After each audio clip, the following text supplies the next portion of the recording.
May we, at this point, let us warmly welcome our prayer leader for this session, Ms. Susan Guanyo, member of Green Convergence. Let us start with our opening prayer. Lord, we thank you for this time together to feel your presence and hear your voice. Thank you for this time to praise you and express our gratitude for the abundance of creation, for the air we breathe, the water we drink, and the food we eat. You blessed us with the sun, water, and bountiful land so that all might be nourished.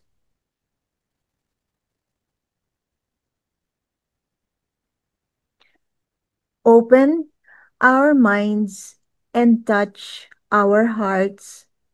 Teach us to be good stewards of this gift of creation, so that all of your children may share in the abundance here and around the world, now and in generations to come. In Jesus' name we pray. Amen.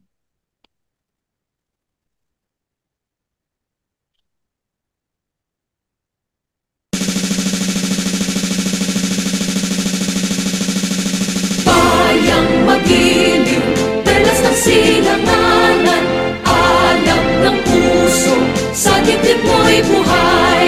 Lupang hinirang, duyan ka ng magiting, sa manlulupig, di ka pasisiit. Sa dagat at bundok, sa simoy at sa langit mong baghaw, may dilagang tula at awit sa paglayang minamahal.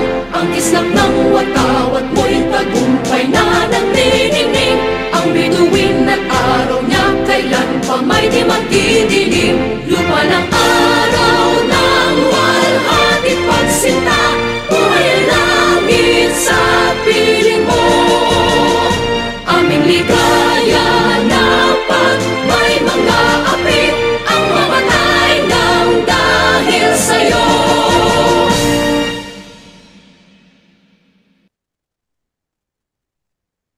Mga kalikasang araw po sa lahat.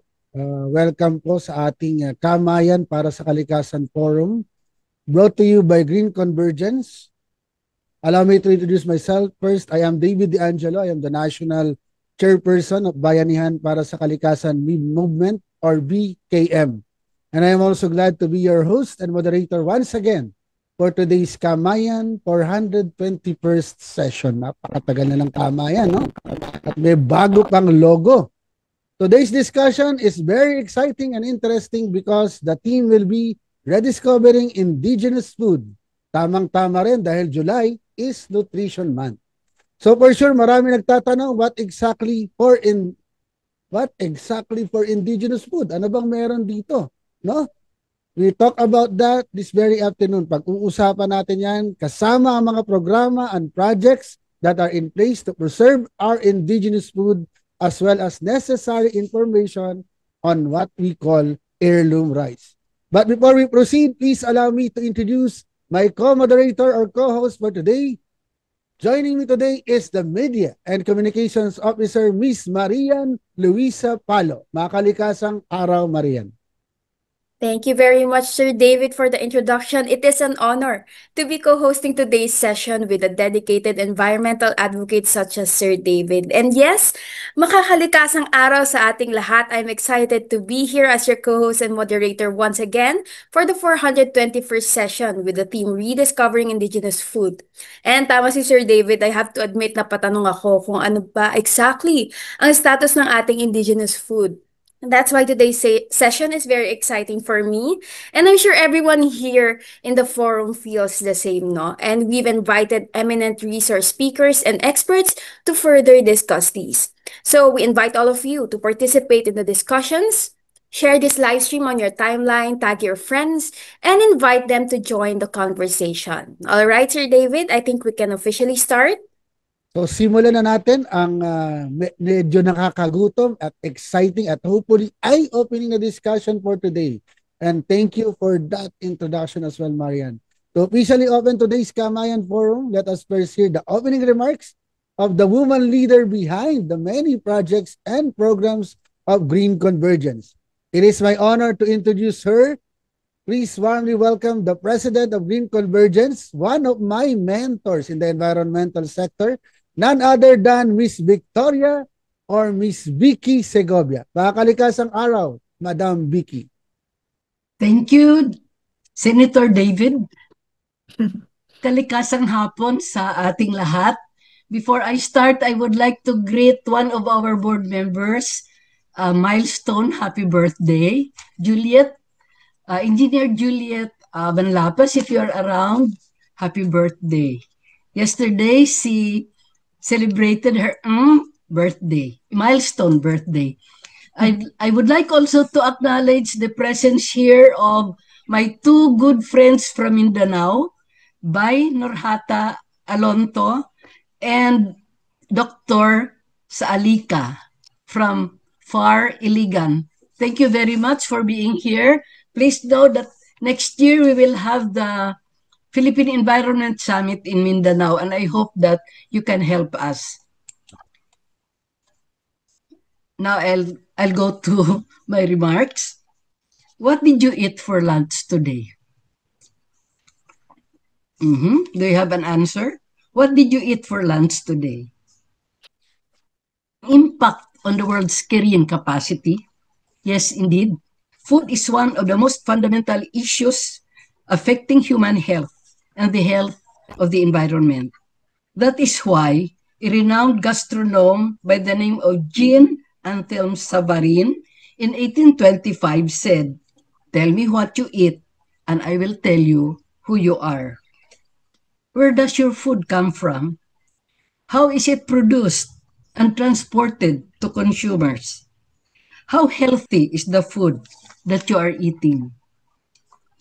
In the past, people were intimately related with the food growing activities. Our indigenous brothers and sisters saw how their food was a product of nature. So they showed a deep reverence for the environment, which gave them the food to nourish them. Contrast that with today's scenario.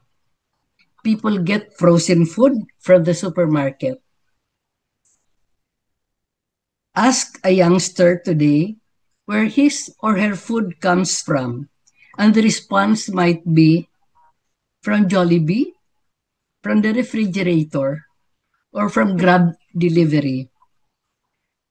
Kidding aside, I'll share with you how our grade 4 pupils reacted when we brought them to a farm and they saw a live chicken, as if for the first time in their lives. It made me surmise that perhaps their idea of a fried chicken is that coming from their freezers. Sadly, they are also alienated from the way food is grown and the environment which provides them food for nurturance.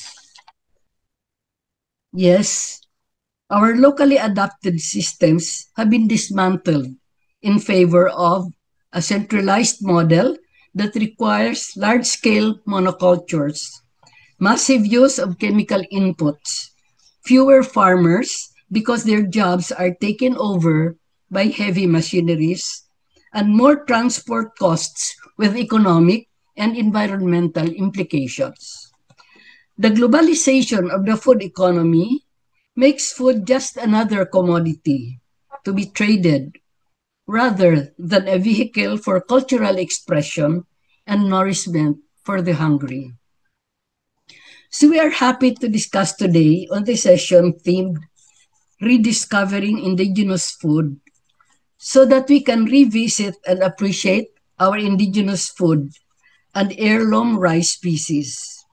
We are fortunate that we have scientific experts to help us understand the importance of preserving our indigenous food, and motivate us to support and promote this important aspect of our culture and livelihood, and hopefully give our country healthier citizens. I would like to leave a 19th century proverb.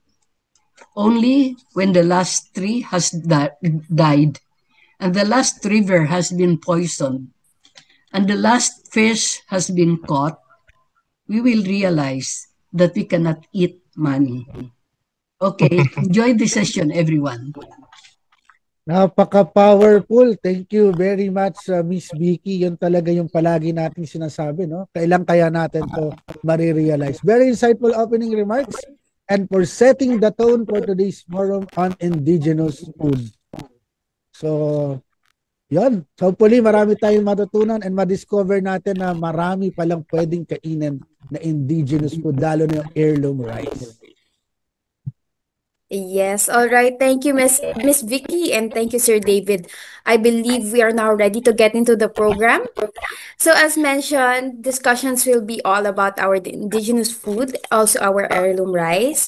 We aim to have everyone aware of the programs aligned with it, its status, and the ways we can preserve these practices. But before anything, we'd like to kindly remind our participants on Zoom to avoid any distracting ambient noise. We kindly ask everyone to keep your microphones on mute. This will help ensure that everyone can clearly hear our resource speakers.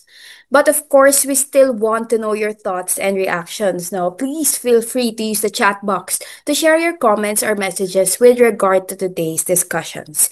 We'll keep an eye out on them and may even read some of them later on in the discussion or in the open forum. So with that, let's get started. Okay, thank you very much, Marian, for giving a heads up. Now that we've kick-started the session, it's time to introduce our invited speakers. First, to provide us all with a discussion on indigenous food and programs that they are conducting in line with it, let us welcome the chairman of the Social Action Committee of Santa Teresita Parish in Tupi, South Cotabato, Mr. Ernesto Pantua Jr. Mga kalikasang araw, Sir Ernesto. Good afternoon po.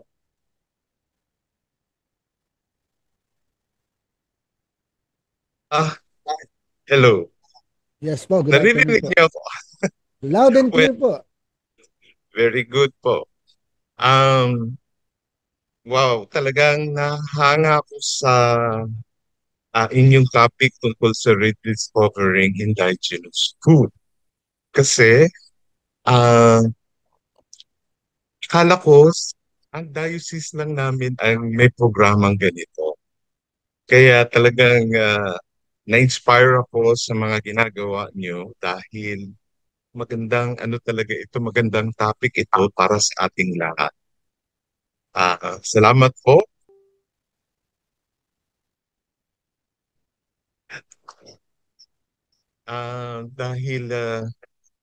Pero matagal ko na ito talagang pinapractice po. Hindi naman ganun katagal dahil nagsimula lang po itong programang ito noong 2020,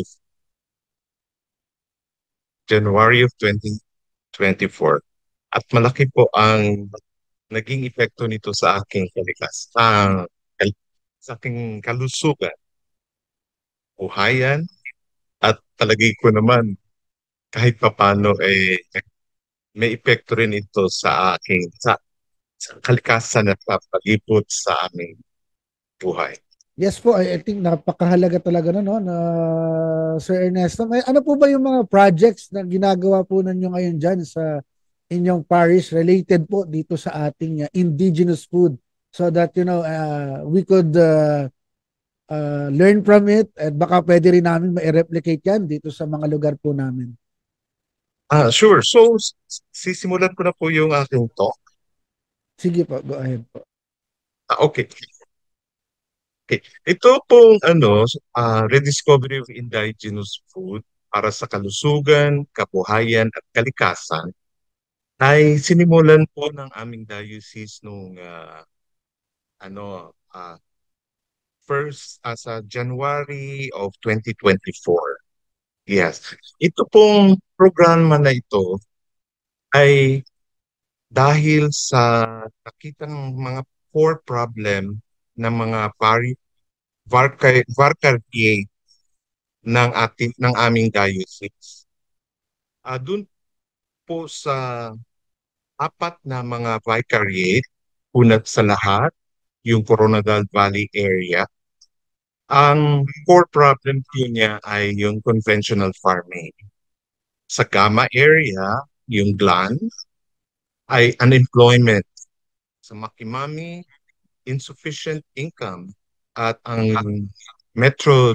sa Jangas ay insufficient health foods para sa mga pamilya. Itong mga core problems ito ay naapektuhan talaga yung health, livelihood, environment, basically for everyone. At saka to address these issues, ang amin pong diocese ay nag-come up with this objective for the next few years to make available healthy and ecologically sustainable food for basic Christian commodities, communities, and indigenous people. So, sinimulan po ito ng isang seminar sa amin. Sa aming mga dalawang representative bawat parish. Itong seminar na ito ay 3 araw na tuloy-tuloy. Katapos talagang pinakain kami ng mga indigenous food. At saka in-explain talaga kung ano ang mga epekto nito sa amin. Believe it or not, doon sa 3 araw na to, lahat kami nag-decrease ng aming weight. Kasi bago sinimulan yung seminar, talagang kinilo kami bawat isa. Ang pinakamaliit na bawas ay 1 kilo. At ang pinakamalaki ay 5 kilos. Wow! Talagang nakakahanga ito dahil sa buong seminar na yun ay talagang very active yung naging mind namin. Nakita namin yung epekto ng pagkain ng indigenous food na na maganda yung flow ng mind namin, no? At saka ang isa pa, yung aming resource speaker ay taga Manila na doktor. I don't know if you're familiar with Dr. Susan Balingye. But one of her famous patient ay kilala natin lahat. Pero I don't know if I can divulge it to you. Pero a very important person ito siya. So, nang dahil doon, lahat kami na-convince talaga doon sa doon sa speaker, tapos doon sa tema na kailangan namin baguhin ang aming pagkain. At talaga, simula noon, bago na po ako ng pagkain. At nang pagdating ng 1 buwan, nakita ko rin yung epekto yun sa blood pressure ko dahil talagang may maintenance ako ng blood pressure. Meron ako maintenance, tapos nakita kong medyo okay yung aking blood pressure kasi minomonitor ko rin naman regularly. Kaya hininto ko. Although yung kapatid kong doktor, talagang in-advise niya ako na wag bitawan yung maintenance drugs na ininom ko. Pero talagang hanggang ngayon ay okay pa po. Ang mga talagang iniba ko ay yung pagkain ng unpolished rice. Especially from white rice, ginawa ko na po siyang black rice na unpolished. Then, syempre, minimize ko talaga ang pagkain ng meat. Okay lang yung isda, seafoods, hangga't maaari yung ano, hindi siya cultured, kumbaga. Oo. Kaya at dito rin sa seminar po na ito ay binigyan kami ng mga example ng mga katutubong pagkain na dapat namin kainin sa mga problemang nararamdaman namin sa aming katawan. Okay? So, itong katutubong pagkain or indigenous, ito po yung mga pagkain, halaman at hayop na tumutubo at nabubuhay at dumadami sa mga partikular na lugar ayon sa panahon. Mga pagkaing direktang nagmumula sa lupa o katutubong hayop. Ang sinaunang pagkain po ay dumating yung mga tinatawag na hindi na indigenous food ay inintroduce sa atin ng mga Kastila, yung mga Amerikano, yung mga colonizers natin. At itong mga katutubong pagkain is talagang hangga't maaari unprocessed po. Yan. So, ito po ang mga example ng mga sibol na gulay para palakasin ang eye natin or liver or apdo o gallbladder. Ito po yung mga sibol na gulay or sprouts, ang pagkain na nagpapalakas ng atay, do.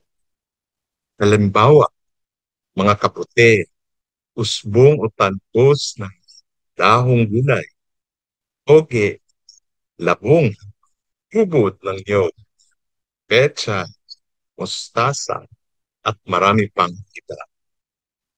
Kapag ang dahilan ng paghina ng atay o gallbladder ay sobrang karne, piliin ang malalaking sibol na gulay tulad ng labong, ubod ng niyog, pechay, at mustasa. Lutuin ng may asim, mabilisan katulad ng salad o ensalada.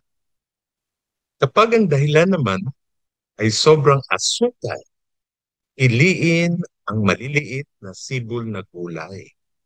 Halimbawa, tenga ng danga, toge, talbos ng sili, malunggay, at iba pa. Lutuin ng may maasim at matagal. Tulad ito ng ginisa, ginataan, kusido. Okay? Mga bugang gulay ay pampahusay ng gawain ng lapay. Ito po yung pancreas o spleen, kali, sikmura, stomach. Mga bugang gulay tulad ng talong, kalabasa, salaya, sayote, tola, upo, kamatis, at iba pang mga nagpapalakas ng lapay, spleen, sikmura. Pag karne ang sobra, piliin ang malalaking bungang gulay. Malalaki at mahaba, katulad ng ampalaya, along, upo, tola, lutuin ng mabilisan. Kagaya po ito ng mga salad, vegetable salad. Kapag asukal ang sobra, piliin ang maliliit na bungang gulay. Maliliit na palaya, maliliit na patola, at lutuin ng matagal. Ginisa o ginataan. Ito naman ang mga lutong gulay na pampatibay ng paga, lungs, malalaking bituka, yung ating large intestine. Mga butong gulay tulad ng linggo, kadyos, sitaw, bataw, patani, red, and white and black beans. Marami pang iba ang nagpapalakas ng baga at malalaking bituka. Kapag karne ang sobra, piliin ang malalaking lutong gulay at lutuin ng mabilisan. Pag asukal ang sobra, piliin ang maliliit na lutong gulay at lutuin ng gat. Ito naman ang mga gulay para sa siglahin ang puso at maliliit na bituka.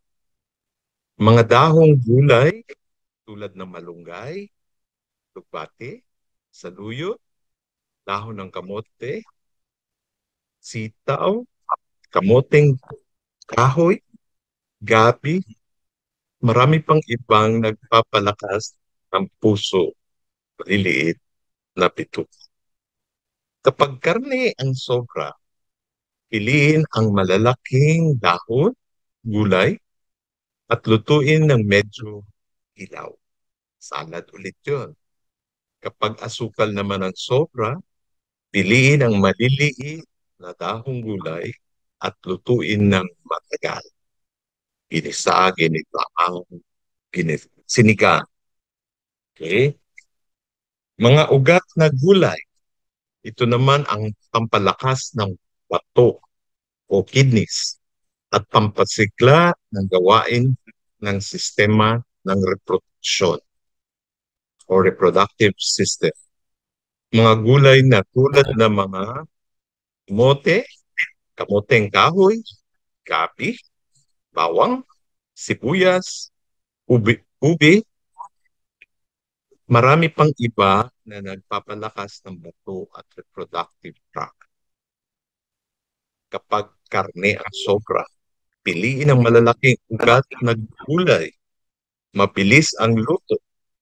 Kapag asukal ang sobra, piliin ang maliliit na ugat na gulay.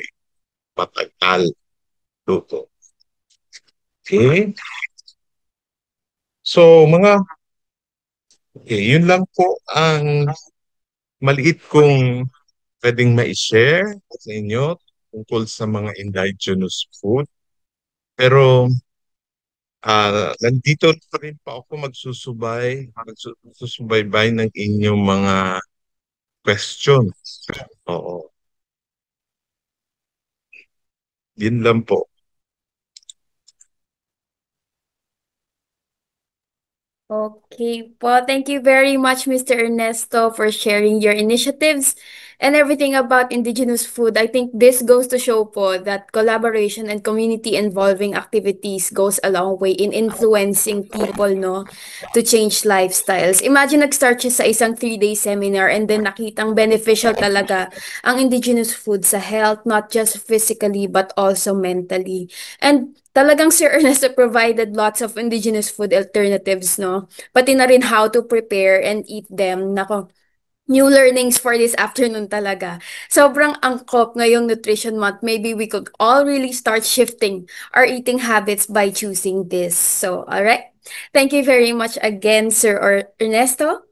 For those with questions, don't worry. Andito daw po siya until later. We still have an open forum later on. So hold on to your seats. We still have much in store. Okay, so moving forward for our second speaker, who will discuss all that we need to know about heirloom rice species. Let us also give a warm welcome to the Program Officer of the Social Action Center of Zambales and the Sectoral Council Member of the Victims of Disaster and Calamity Sector of the Office of the President's National Anti-Poverty Commission, Mr. Loy Arwesa. Makakalikasang araw po, Mr. Loy. Ay, good afternoon at maulang araw sa inyong lahat. Yes. Good afternoon po. Ang magandang hapon ulit sa ating lahat. Ako po si Loy Arwesa, taga Zambales po ako. Isa po akong nagtatrabaho sa social action pero at the same time ay magsasaka din po dito sa aming probinsya. Ang ibabahagi ko po ay yung naging proyekto or programa ng social action para sa mga magsasaka. Nag-start po kami mga 2015 para i-promote ang indigenous rice production, kasabay nung pag-promote din ng social enterprise or agri-based livelihood para sa mga magsasaka. Naisipan po ito ng aming direktor noon na gawing programa itong ganitong pagtatanim ng palay dahil una para sa kalikasan dahil organic siya, tapos para din sa kalusugan dahil marami daw nagsisimba sa aming parokya, sa aming diocese na nakakaranas nun ng diabetes at saka yung hypertension. Kaya ano yung magiging ambag ng social action sa kanilang mga kinakain. Kaya nalunsad po yung programa na ito. Next po. Yan, ang objective namin noong una ay enhancing sustainable farming at saka livelihood. Ma-enhance yung or mapalaganap yung likas kayang pagsasaka dito sa probinsya at saka maging livelihood ito ng maliliit na magsasaka.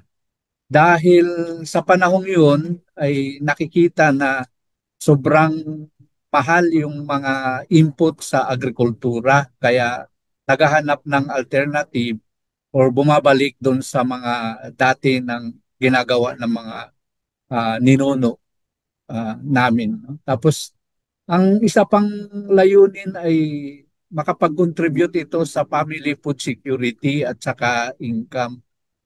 Lagi kasing nagiging dahilan ang kakulangan sa pagkain at saka kakulangan sa kita ng mga pamilya, lalong-lalo na ang mahihirap. Kaya ang ano nito po ay hindi nakakapag-aral yung mga anak noon, tapos parang nagiging out of school youth sila. Tapos yung mga tatay ay iniiwanan ang pagsasaka dahil kailangan ng mas malaki na income, parang ganun. Kaya yun ang gusto naming magawa, madagdagan yung kanilang income. Tapos ang isa naman ay ma-promote yung indigenous rice sa local market. Kasi nung unang panahon, ang kwento ng mga ninuno namin, kapag kumakain ka daw ng mga colored rice, ay mahirap ka. Yung white rice, yun ang mga pagkain ng mayayaman. Pero ngayon baligtad po, pag ang kinakain ng pamilya mo ay colored rice, mayaman ka. Dahil napakamahal po ng mga colored rice sa ngayon, no, compared dun sa white rice. Tapos ang gusto rin naming mabuo sa proyektong ito ay fostering collaboration and partnership. Matagal na kasing sinusulong ng simbahan yung organic farming. Wala pang batas na ginawa ang gobyerno natin, ay nagsusulong na tayo sa simbahan ng mga organic farming. Para matupad yun, kailangan natin makipag-collaborate or kailangan makipagtrabaho sa pamahalaan para makagawa ng batas. Kaya nga lumabas yung mga batas tungkol sa organic at ngayon mas mahigpit yung pakikipagtulungan natin sa pamahalaan. Next po. Yung una naming target ay i-mainstream yung pagtatanim ng indigenous rice at saka yung promotion ng agri-based livelihood. Una kasi halos walang tumatanggap na magtanim ng mga colored rice dahil iniisip nila walang bibili, walang kumakain. Kaya ang social action po ay kailangan i-mainstream niya, ipakilala sa mga magsasaka, sa mga kananayan, rural women, at saka sa mga katutubo. Kaya ang target po namin ay palakasin yung production, strengthening production. Alam naman natin na kapag mga indigenous rice ay ang tingin na magsasaka dyan mahinang umani. kailangan ay gawan mo ng paraan para mas mataas yung umani.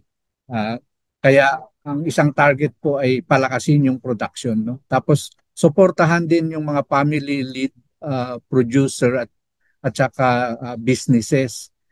Ang ibig sabihin po nito, from production to marketing ay dapat sinusuportahan yung mga magsasaka na nagpo-produce ng indigenous rice. Tapos pinapalakas o nagde-develop tayo ng mga collaboration and partnership sa iba't ibang ahensya, iba't ibang institusyon para mas makilala at mas ma-promote natin yung indigenous rice. Tapos kailangan natin ma-sustain ito.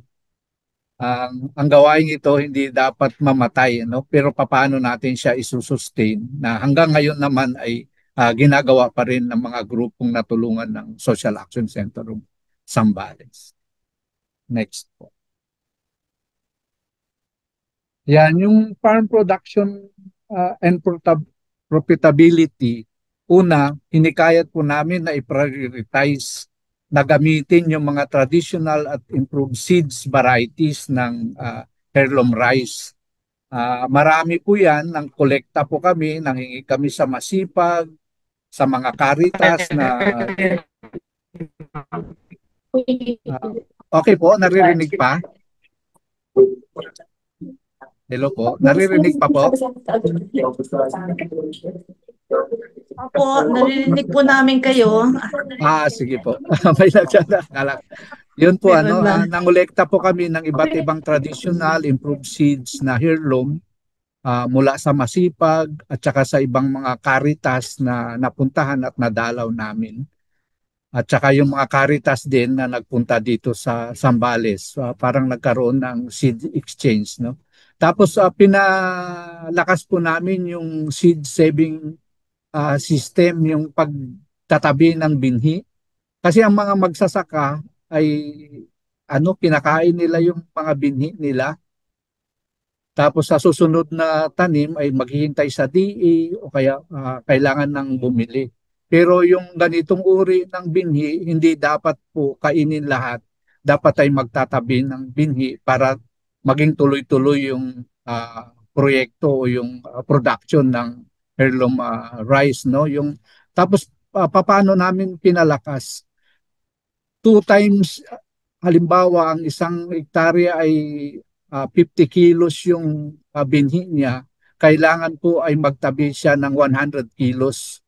Yun po yung policy na ginawa namin dahil kapag nabagyo at nasira, ay may pang-uulit pa po na binhi. Kasi walang mabili po sa labas yung mga ganitong klase ng binhi. Yung mga farmer lang na nagtatanim ng heirloom rice ay doon ka lang makakakuha ganong mga binhi. Tapos ang isang ginawa para maging healthy talaga siya ay hindi siya ginagamitan ng chemical fertilizer, kaya nagpo-formulate ang bawat farmer, may sarili silang formulation ng kanilang organic fertilizer. Yung iba gumagamit po ng vermicast, yung iba naman ay mga concoction, yung iba naman mga compost, yung iba naman ay gumagamit din ng mga chicken manure na kinukuha, pinaprocess nila mula sa mga poultry dito sa Zambales. Tapos ang sa huli po ay nag-develop ng climate resistance production system yung ibang farmer tulad ng SRI. Yung SRI po kasi malaki ang impact kapag bumagyo, ay parang hindi siya nasisira kapag SRI yung ginamit. Yung po yung na-record ng mga taga Santa Cruz na farmer dito sa Zambales. Okay po. Yan po yung accounting picture ng mga production nila ng red rice, black rice, at saka yung aromatic rice. Yun po yung tatlo na ginagamit nila dito sa organic heirloom rice. Yan, next na lang po. Yan. Tapos yung Ang programa po ay may suporta sa mga farmer lead producer at saka business, no? Yung tinutulungan sila na direct marketing yung mga ani nila through house to house, kasi ang simbahan po may mga grupo siya, yung mga organization dun sa loob ng simbahan, tapos yung mga BEC. Kaya yun yung mga unang market. Tapos yung iba naman po ay may online selling na lang na rin sila na ginagawa. Kaya may nag-order, mayroong farmer na sumali na sa Lazada at saka sa Shopee na nagbebenta ng black at saka red rice na organic dun sa through online selling. Tapos nagpa-participate po din kami sa mga established na market based system tulad ng farmers market, kadiwa ng Pangulo, kadiwa sa parokya, kadiwa sa school, at saka iba pang mga invitation. Nag-participate na rin kami sa mall, yung sa Ayala Mall at saka sa SM Mall, para ibenta yung mga ito yung heirloom rice, no? Tapos ina-assist din namin sila for conducting market survey. Kasi importante yun, saan ba pwedeng ibenta yung mga pinoproduce ng magsasaka, kaya nakakaroon ng market survey. Malaking bahagi po para ma-promote natin yung heirloom rice ay yung pag-conduct ng consumer awareness. Mayroon kaming isang leader na bago magsimula ang misa, bago magsimula ang mga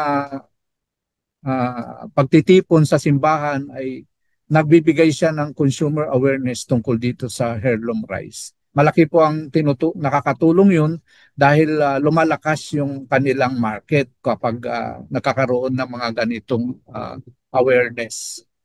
Tapos yung pinopromote yung indigenous rice variety, ang wala lang kasing masabi na mga variety, yung mga number, hindi nila masabi. Nasasabi lang nila colored, special at saka aromatic. Pero may tinanim kami na ang tawag ay CL123. Tatlong variety po yun galing sa Nueva Ecija, na ang tawag ay CL1, CL2, CL3. Yun po ang natatandaan kong variety. Tapos yung sa mga masipag na may mga number din na galing sa masipag. Tapos yung iba po ay hindi nila masabi ang variety, basta minsan red rice, Quezon, mga ganon lang. Kung saan nila nakuha yung binhi, ay yun po yung ipinapangalan nila. Black rice, Mindanao, parang ganon po yung mga pagpapangalan nila. Tapos yung programa din po, yung social action, ay tumutulong sa farmers organization para ma-reach yung wider market. Halimbawa ako, nagdadala ako dun sa NAPSI ng mga paninda para makilala at saka matinda yung kanilang colored rice. Okay po, next po. Yan po yung mga product na sample, tinitinda sa kadiwa. May red, may black, tapos yung vermicast, tapos yung dahil na nga din, tinulungan na ng gobyerno, nagkaroon na kami ng value adding sa gumawa na ng roasted rice o yung rice coffee. Yung isang grupo ay may rice coffee na sila na ginagawa. Ang tumulong dito ay yung DOST at saka DTI at saka sa LGU at saka yung Caritas sa Philippines, tumulong din para maitayo itong rice coffee business nila. Okay po. Next po. Yan, for sustainability, siyempre hindi lang pagtatanim, dapat may policy advocacy din yung grupo para magtuloy-tuloy at makilala nga at makagawa ng mga ordinansa, no? Ang isang ginagawa namin ay nakikipag-dialogue sa LGU to create local ordinances, promoting and adapting agricultural program, tapos yung food security, yung right of nature, at saka yung solid waste management, at saka yung no burning of rice straw. Yun po yung mga nailabi or patuloy na nilalabi sa iba't ibang sa local LGU dito sa Zambales. Tapos nagpa-participate din po kami ay dito po sa sa MAPSI, sa PAPSI at saka sa ibang local bodies po para mas ma-promote or makilala yung aming project o yung Heirloom Rice, no? Tapos ang isang sustainability rin po ay nakikipag-partner para maka-access ng market, credit doon sa government agency. Yung mga grupo po ay i-reach na namin para sila makipag-usap doon sa mga government agency na makakuha sila ng tulong. Tapos yung ginagawa din ay yung formation of SEG, yung self-help group approach na inintroduce ng Caritas Philippines sa amin. Tapos inintroduce din namin sa mga farmer group o tsaka women's group dito sa Zambales. Next po. Tapos yung sa collaboration, ang nakakapagtrabaho na kami sa local government unit. Halimbawa, local government unit ng Santa Cruz, ng San Felipe. May mga partnership na po na nabuo para matulungan nila yung mga farmer at saka yung mga IPs. No? Yung Department of Agriculture, marami din pong tulong na naibibigay. Halimbawa, yung Kadiwa, laging ini-invite yung mga grupo natin. Tapos yung mga machinery ay naka-avail din po sila sa Department of Agriculture. Tapos yung Department of Trade and Industry, doon naman sa mga social enterprise ay tinulungan din tayo through training. Tapos sila din yung naggawa ng mga anong tawag diyan, yung promotional materials, yung mga label na nilalagay sa product ay sila po yung nagbigay. Yung DOST naman po ay nagbigay ng kiskisan para sa organic rice kung saan doon yung ginagawang yung pinapakiskis yung mga palay para siguradong organic po siya. Tapos yung mga academe naman, tumulong yung President Ramon Magsaysay State University na matatagpuan dito, tumulong sa mga technical or training na ginagawa sa farmer. Tapos hindi lang po nalista yung Ateneo de Manila University ay tumulong din para ma-promote at ma-market yung ibang mga product nila. Tapos yung 1 Million Lights Philippines ay tumutulong ito sa pagbibigay ng solar irrigation pump sa grupo ng mga magsasaka. Tapos isang ginagawa din ng social action ay strengthening farmers organization at saka leadership, yung patuloy yung pagmamonitor, pag-training at saka meeting sa mga nabuo na farmer organization. Tapos ang mahalaga din ay naipapakita nila or naisi-share nila yung mga best practices nila locally at saka internationally. May mga Caritas na dumadalaw dito, halimbawa yung Japan, yung Cambodia, yung iba pang grupo na dumadalaw sa kanila at nagiging inspirasyon yun para maibahagi nila yung mga best practices. Bukod doon sa mga local group na pumupunta para mag-aral or makabahagi doon sa kanilang mga ginagawa. Halimbawa ay mga IPs din gustong magtanim muli ng heirloom rice ay pumupunta at tinitignan yung ginagawa ng mga farmer. Okay po. Salamat po. Yun lang po ang maikling ano. Maraming salamat, Sir Loy Ruesa. Napakaganda nung naging discussion, very eye-opening. At talaga naman siyempre, itong heirloom rice, talaga nating dapat na pangalagaan. And I'm glad to hear no, na you had been partnering with various governmental and non-governmental organizations. So once again, thank you, Mr. Loy, as well as Mr. Ernesto. We have definitely learned so much about indigenous food and heirloom rice through your discussions. I'm sure we are very much eager to ask our questions, so don't worry, as we will be having an open forum in a short while. For now, I believe Marian has announcements before we proceed. Marian? Yes, that's right, Sir David. Before we proceed to our open forum, I hope we are all ready for the group shots. May we kindly ask our members, our participants, as well as our research speakers to please turn your cameras on for a group screenshot to be facilitated by GC's Tech Assistant, Miss Maribeth Jose. Usual, we will say green. 1, 2, 3, green. Green. Another one. 1, 2, 3, green. Green. Thank you.